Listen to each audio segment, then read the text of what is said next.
Welcome back to the channel. I filmed this a few days ago, DIY collage Christmas tags. I just got some mailing labels from the dollar store, 30 labels per page. So this gonna make a lot of little Christmas tags. And really what we're doing is I use my gel press and I grabbed some stamp pads, and I literally did not have a plan going through this, and I am just stamping down different colors. The gel press, if you haven't used it before or seen my previous videos, is really fun craft accessory. I use it with paints and recently have started using it with stamp pads. It gives a nice effect. This is just super random. I was trying to get more maybe vintage colors for Christmas, so I'm picking kind of a deep green and a deep yellow. I'm using the little stencils to get some tree images in there.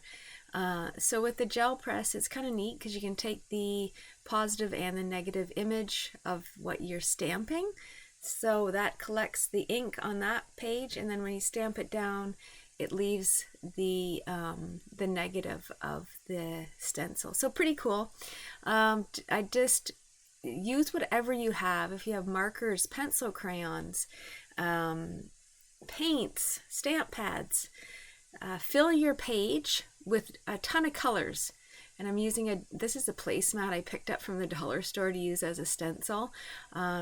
Did it work great? I don't know. I could have done a better job if I used a sponge instead of using my gel press. But anyway, keep on going. Like, don't give up on this, because I was honestly ready to give up. But wait till you see the end product. I was pretty happy with how it turned out, even though this looks a little bit messy, maybe not so Christmassy. But stick with the video. It's going to be surprising in the end. So I'm overlapping lots of colors because, again, these are just little tiny mailing labels, and I don't know how the labels are actually going to look once I peel them off. So I want to make sure I have lots of color and designs on different areas of the labels. And there's some nice blue snowflakes. So I picked a deep blue as well. I just trying to get the vintage Christmas feel on these little Christmas tags that we're going to make. Again, this is a really economical project because you get so many mailing labels on one piece of paper, and you get so many sheets for $1.25 at the dollar store. In Canada anyway, $1.25. So here I'm just grab some water and I'm just spraying it on the ink just to make it blend a little bit, and my spray bottle's almost empty, which was frustrating. I should have filled it before the video. And I'm just dabbing it a little bit because they are stickers. I don't want to get it too wet, but I really actually like how it's looking a little bit more than what I did before. So then I have my classic black stamp pad that I use all the time, and I grabbed some Christmas images from my stamp collection and just, again, randomly stamp them. I have a little I guess bough from a pine tree. I have a tree. You'll see a sleigh in a minute. So just randomly stamp these things all over your page. Don't worry about where the sticker is. This would be a fun craft to do with kids as well, and they are so creative that every single one would turn out so differently, even if they used all of the same colors of paints and whatever. And just remember, Christmas doesn't have to be green and red. Like, it can be any colors that you want. You could do a whole thing on just shades of blue or shades of yellow or whatever. And there's a little Merry Christmas. Merry Christmas, I didn't go too random on that, and because I wanted them all to be the same way. That's Jax. You can hear meowing in the background there, if you can hear him. So there's my images almost done, and I have this spray paint, Delusion spray paint. It's called Inky Spray, and it's in white, and I just thought, oh, let's just spray some of that just to get it some more dimension, and I actually think it looked pretty good. So the next step was really to get some tags, and I had some tags already cut out that I'm going to be using, and I literally just peel off the label and stick it onto your tag. And there's no right way to do this or no wrong way to do this. And again, it looks like it's going to be a complete disaster with my colors on the page, but just continue to watch. So I just started taking them and sticking them on my tags. I used not really traditional colors for my tags either, just to make it more of a rich, more vintage feel. A little tip is I like to always wrap anything around the edges of my paper. So if I'm doing tags or cards, just to give it a different feel. And I like when things are wrapped around the edges. So the one thing I found when I was peeling off these labels was that it was really hard to see. I didn't have my reading glasses on, which I should have had. But it's hard to see where the labels start and end, so you'll see me struggling a little bit, but that's my own fault. That's nothing to do with the project. So that's actually a little bit of Christmas scrapbooking paper. So that has a little bit of a snowflake on it, that red one. And this is where I'm struggling a little bit, just trying to find the edges of the labels. Again, if I had my reading glasses on, I would have been able to see the edges really well. So just continue to add the stickers to your cards. And if you don't have cards like this, I actually cut these out with my die cut machine, but you could cut some tags out with scissors, or you could just do just squares. They don't have to have that traditional tag shape, or you could do circles if you had a hole punch. Whatever kind of scrap paper you have, that's what I usually use for my tags, just pieces of just different paper. So as you can see, I'm putting them in different orientations as well.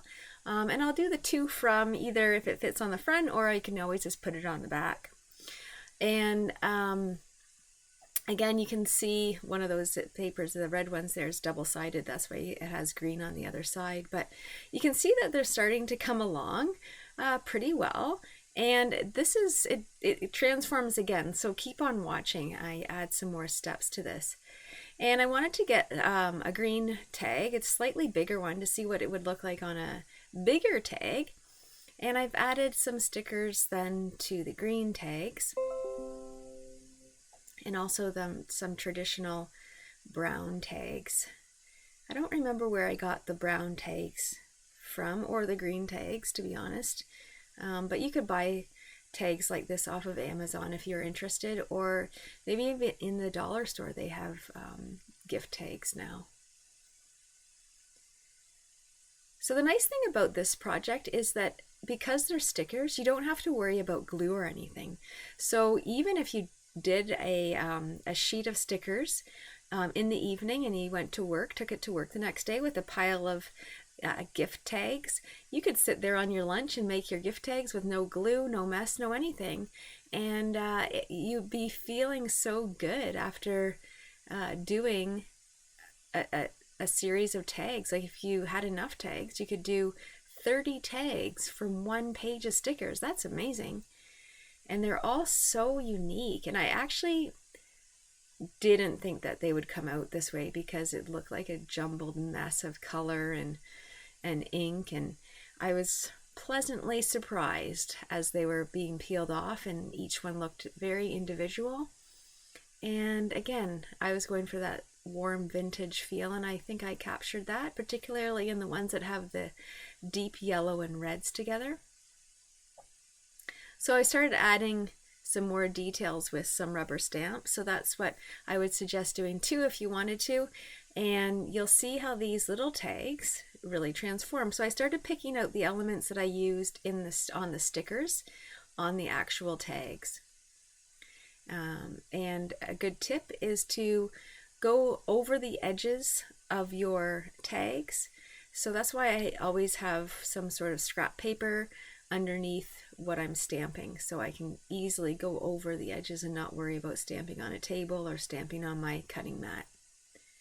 Just gives a really nice effect. The other thing that you can do too is that don't put your stamp back in the ink pad each time, and every time you stamp you get a slightly lighter image, and it just gives it a 3D type of look. Really pretty. I really like that one. So I just kept on going, adding different images to the tags just to make them a little bit more more finished, with having all of the stamped images as well as the stickers. And again, as I said before, this would work easily with paint. So if you had different colored paints, if you had some nice gold and silver paints, that would be beautiful on there. If you don't have a jelly press, no worries. You can easily just use a paintbrush or anything to color over top of your stickers. My recommendation is don't go too thick or too wet, because they are stickers and they will get wet and may stop sticking. The other thing you can look for in a dollar store is different sizes of labels. The dollar store I was in only had the mailing labels, but stickers come in all different sizes. I know I've seen bigger ones at Staples or Walmart, so more square labels for jars or bigger mailing labels. Just depends on what image or what look you're going for. And I was really pleased with how these turned out. I hope that you got some tips on how to make some simple gift tags. These would be easy to do in front of the TV as well. If you just had a few collection of stamps, one ink pad. If you like this and you like crafts, subscribe to our channel. We do some pretty easy, fun things, and we'd love to see you back here. If you made it through the end of this video, I really appreciate you watching. Follow us and hit the notification bell and be reminded of when we post new videos. They're not as frequent as I would like right now, but I am getting back and doing more videos. If you have any ideas of what you want to see, let me know. Thanks for watching. Enjoy making your Christmas craft tags out of stickers. They're all so different, so amazing, so exciting. Thank you for watching.